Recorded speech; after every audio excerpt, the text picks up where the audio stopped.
CD और GH क्रमशः त्रिभुज ACB और त्रिभुज EGF के ऐसे समद्विभाजक हैं कि बिंदु D और H क्रमशः त्रिभुज ABC और त्रिभुज FEG की भुजाओं AB और EF पर स्थित हैं। यदि त्रिभुज ABC समरूप है FEG के, तो हमें ये चीजें दर्शानी है। तो सबसे पहले जो जो चीजें हमें यहाँ पे दी हैं वो चीजें हम बना देते हैं। तो पहले हमें ABC त्रिभुज बनाना होगा।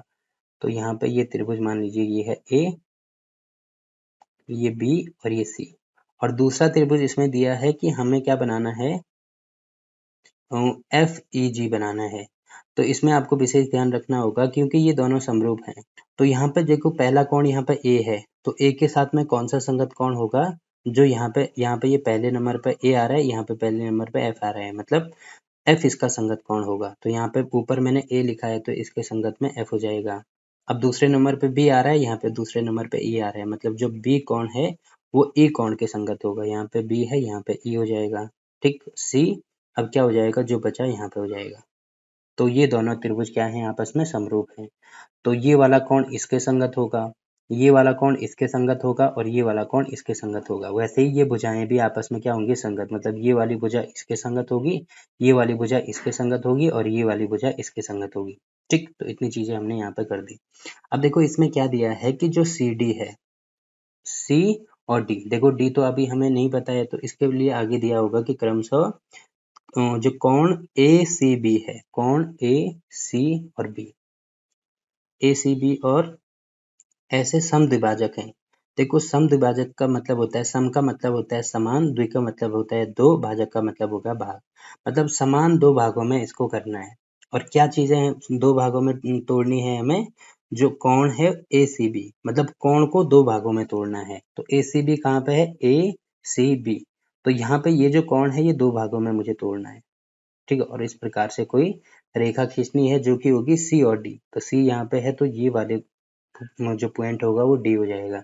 ठीक, अब देखो आपको यहाँ पे ये ध्यान रखना है कि जितना ये वाला कोण होगा उतना ही ये वाला कोण होगा। जैसे ये अगर 30 होगा तो ये भी 30 होगा, ये 60 होगा तो ये भी 60, मतलब जितना ये है उतना ये है, ये ध्यान रखना है।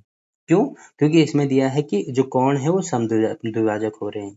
वैसे ही इसमें देखो कौन सा है, GH, और इसमें कोण कौन सा है, EGF, EGF मतलब ये वाला कोण। इसको दो बराबर भागों में बांटना है, ये वाले कोण को।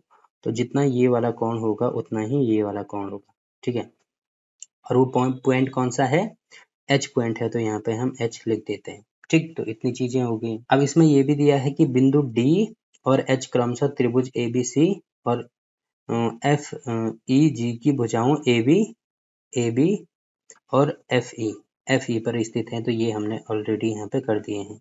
ठीक, अब देखो इसमें पहला पार्ट हमें क्या दिया है, CD अपॉन GH। CD कहाँ पे है, CD ये वाला और GH ये वाला, इसका अनुपात AC और FG, मतलब ये वाली भुजा का अनुपात इस वाली भुजा के साथ और ये वाली भुजा का अनुपात इस वाली भुजा के साथ आपस में बराबर होनी चाहिए। तो इसको मैं कैसे सॉल्व करूंगा, इसको मैं तभी सॉल्व कर सकता हूँ जब मैं ये दिखा दूं कि ये वाला जो त्रिभुज है, क्योंकि ये दोनों भुजाएं इसमें इन्वॉल्व हैं और इसमें ये दोनों भुजाएं इन्वॉल्व है, मतलब कौन सा त्रिभुज होगा, इसमें लिख देंगे त्रिभुज ADC, त्रिभुज ADC, तथा इसमें त्रिभुज कौन सा होगा, FHG में। ठीक है, तो पहले इसको समरूप प्रूव करेंगे तभी हम ये निकाल सकते हैं। तो देखो आप यहाँ पे देख रहे होंगे कि ये वाला कोण इस वाले कोण के बराबर होगा। क्यों होगा, क्योंकि ये एक दूसरे के संगत कोण है, जो कि हम यहाँ पे आपको पहले ही बता चुके हैं। तो यहाँ पे लिखेंगे पहले कोण A बराबर होगा कोण F के। तो यहाँ पे या तो लिख देना दिया है या लिख देना संगत कोण। ठीक है, इसके साथ में ये वाला कोण है, तो कोण A की वैल्यू कोण F के बराबर होगा। पहली चीज हमने ये शो करके दिखा दी। दूसरा आप यहाँ पे देख रहे होंगे ये वाला कोण इस वाले कोण के बराबर होगा। अब इस वाले कोण के बराबर क्यों होगा, क्योंकि जो कोण C है वो कोण G के संगत है। ये दोनों कोण आपस में संगत हैं और इसमें दिया है कि ये वाले कोण, जो ये वाला कोण है और ये वाला कोण दोनों बराबर हैं। जैसे अगर ये वाला 60 डिग्री है पूरा जो कोण सी है वो 60 डिग्री है, तो ये वाला भी 60 डिग्री होगा। क्यों? क्योंकि ये दोनों संगत कोण है। अब इसमें दिया गया है कि ये एक दूसरे को समद्विभाजित करते हैं, मतलब दो बराबर भागों में बांटते हैं। तो दो बराबर भागों में बांटने का मतलब ये अगर 30 होगा तो ये भी 30 होगा और पूरा 60 है। वैसे ही ये भी 60 होगा तो ये भी 30 होगा और ये भी 30 होगा। ठीक, तो आई होप कि ये चीज आपको क्लियर हो गई होगी। तो यहाँ पे लिख देंगे कौन कौन सा है, ए सी डी लिखो या डी सी ए लिखो। तो कौन ए सी डी बराबर होगा कौन एफ जी एच के, एफ जी एच के। और यहाँ पे लिख देना क्योंकि इसका आधा हो रहा है तो यहाँ पे लिख देना क्योंकि half angle of A D C, half angle of कौन ए सी डी बराबर होगा हाफ एंगल ऑफ कौन एफ जी एच के। ठीक है, अब देखो यहाँ पे दो कोण बराबर हैं तो इसलिए मैं कह सकता हूँ ए के द्वारा जो त्रिभुज ए डी सी है वो समरूप होगा त्रिभुज कौन से त्रिभुज के। देखो यहाँ पे पहले मैंने ए वाला कोण लिया है तो यहाँ पे पहले मुझे क्योंकि इसके संगत एफ है तो यहाँ पे एफ लेना होगा। अब क्योंकि ये वाला कोण इसके बराबर है तो यहाँ पे ये कोण सी है ये कोण जी है। तो जो कोण सी है मतलब ये वाला कोण लास्ट में है तो ये जी लास्ट में हो जाएगा और बचेगा क्या यहाँ पे लास्ट में जो बचा देखो क्या बचा एच बचा तो यहाँ पे एच हो जाएगा। तो ये दोनों त्रिभुज आपस में समरूप हो जाएंगे। अब ये समरूप हो गए तो इनकी भुजाओं का अनुपात भी बराबर होगा। मतलब भुजाएं कैसे निकालते हैं, अगर मैं ये वाला छोड़ता हूँ इसमें ये छोड़ दिया तो इसमें ये वाला छोड़ना पड़ेगा, मतलब इसकी भुजा डी सी और इसकी भुजा एच जी, इसका अनुपात बराबर। अब इसमें ये छोड़ेंगे तो यहाँ पे ये छोड़ना पड़ेगा तो ये बचा ए सी और यहाँ पे बचा एफ और जी।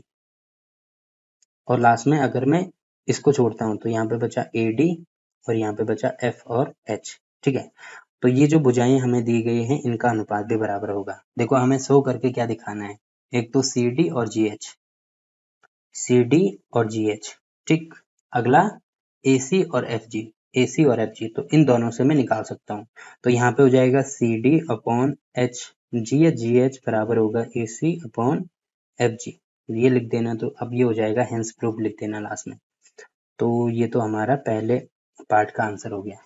ठीक, अब देखो इसमें दूसरा पार्ट क्या दिया है। इसमें दूसरा पार्ट ये दिया है कि D C B, D C B कौन सा होगा, डी सी बी ये समरूप होगा किसके एच जी ई, एच जी ई इसके समरूप होगा। तो कैसे हम शो करेंगे, यहाँ पे भी हम सेम टू सेम ऐसे ही लिखेंगे। देखो इसको मैं यहाँ पे आपको बता देता हूँ। ठीक है, तो पहले लिखेंगे सीधे यहाँ पे, जैसे मैंने यहाँ पे त्रिभुज ए डी सी लिखा है तो आप यहाँ पे लिखेंगे त्रिभुज डी सी बी तथा त्रिभुज एच जी ई में, एच जी ई में। ठीक, तो इसमें देखो पहले कौन सा कोण बराबर होगा, तो ये वाला कोण इसके बराबर होगा तो यहाँ पे लिख देना जो कोण बी है वो कोण ए के बराबर होगा। ठीक, क्योंकि ये हमें दिया भी है और ये एक दूसरे के संगत कोण भी है। ठीक है, अगली चीज देखो यहाँ पे क्या दिया है, जो कोण सी है मतलब B C D, B C D वो बराबर होगा किसके, ई जी एच के। अब ये क्यों बराबर होगा, क्योंकि ये चीज मैं आपको पहले ही एक्सप्लेन कर चुका हूँ कि ये अगर 60 डिग्री है तो ये 30 होगा, ये 30 होगा, क्योंकि ये समद्विभाजक हैं। तो यहाँ पे लिख देंगे जैसे मैंने पिछले वाले क्वेश्चन में ये चीज आपको दिखाई थी तो यहाँ पे आप ऐसे भी लिख सकते हैं, ये चीज भी लिख सकते हैं, समद्विभाजक हैं। यहाँ पे लिख देना चाहिए जो कोण बी सी डी है, बी सी डी है तथा जो ई जी एच है, ई जी एच मतलब ये वाला कोण वो क्या है, संगत कोण। जो संगत कोण सी और जी ये दोनों आपस में, सी और जी आपस में संगत कोण है तो इसके क्या है, समद्विभाजक हैं। या फिर ये जो पहला पार्ट में मैंने आपको बताया था वैसे भी आप कर सकते हैं। तो ये रीजन मैंने यहाँ पे दे दिया। अब इसीलिए ए के द्वारा क्या होगा, जो त्रिभुज डी सी बी है, डी सी बी है वो समरूप होगा त्रिभुज एच जी ई के। ठीक है, तो ये हमने इसको शो करके दिखा दिया। वैसे ही देखो लास्ट पार्ट इसमें क्या दिया है, डी सी ए, डी सी ए और H G F, H G F. तो ये मैं आपको ये वाले पार्ट में ही आपको समरूप प्रूव करना दिखा चुका हूँ। ठीक है, तो उसको आप वहां से कॉपी कर लेना। तो इस प्रकार से क्वेश्चन नंबर 10 के भी तीनों पार्ट कंप्लीट होते हैं।